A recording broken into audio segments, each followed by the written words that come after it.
బాపట్లలో parents teachers meeting లో AP CM Chandrababu మాట్లాడుతున్నారు. లైవ్ లో చూద్దాం.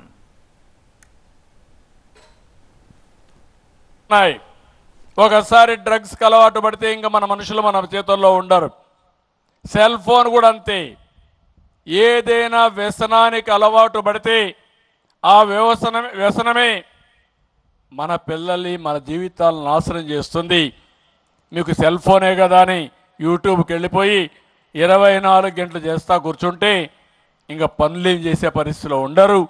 రాత్రుల్లో కూడా నిద్రలేని రాత్రులు ఉంటాయి. ఈ విషయం మీరు గుర్తుపెట్టుకోవాల్సిన అవసరం ఉంది. నేను ఈ సందర్భంగా మిమ్మల్ని అందరినీ ఒకటే కోరుతున్నాను.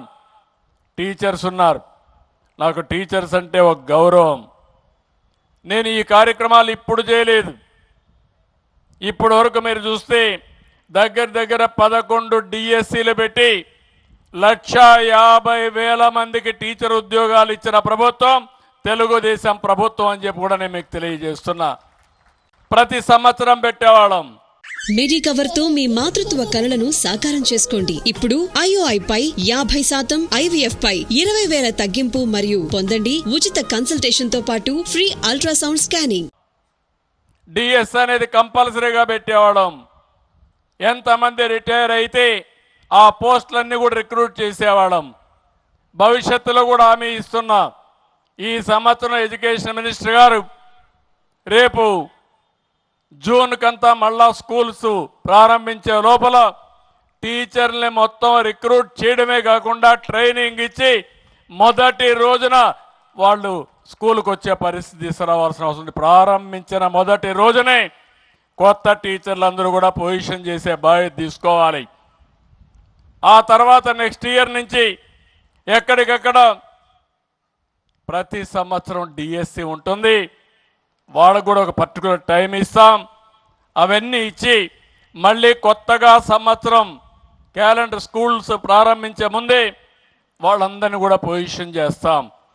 ఎవరైనా మధ్యలో రిటైర్ అయినా అలాంటివి కూడా ప్రైవేట్ టీచర్లు తీసుకొని ఏ క్లాసులో కూడా టీచరు లేడనకుండా టీచర్ని పెట్టే బాధ్యత కూడా తీసుకోవాల్సిన అవసరం ఉంది. అది కూడా తీసుకుంటారని చెప్పి కూడా నేను మీకు తెలియజేస్తున్నా. నేను ఉమ్మడి రాష్ట్రంలో మీరు చూస్తే ఎన్నో సంస్కరణలు తీసుకొచ్చాం. ప్రతి కిలోమీటర్కి ఒక ఎలిమెంటరీ స్కూల్ పెట్టాం. 3 కిలోమీటర్లకి ఒక అప్పర్ ప్రైమరీ స్కూల్ పెట్టాం. 5 కిలోమీటర్లకు ఒక హై స్కూల్ పెట్టాం. మండలంలో జూనియర్ కాలేజీ పెట్టాం. రెవెన్యూ డివిజన్లో ఇంజనీరింగ్ కాలేజీ పెట్టాం. జిల్లాలో మెడికల్ కాలేజీ పెట్టాం. ఈ విధంగా మీరు చూస్తే విద్యకు ప్రాధాన్యత ఇచ్చాం. ఈరోజు ఇంజనీర్లు వచ్చారంటే కొన్ని వేల వందల స్కూల్ కాలేజీలు పెట్టాం.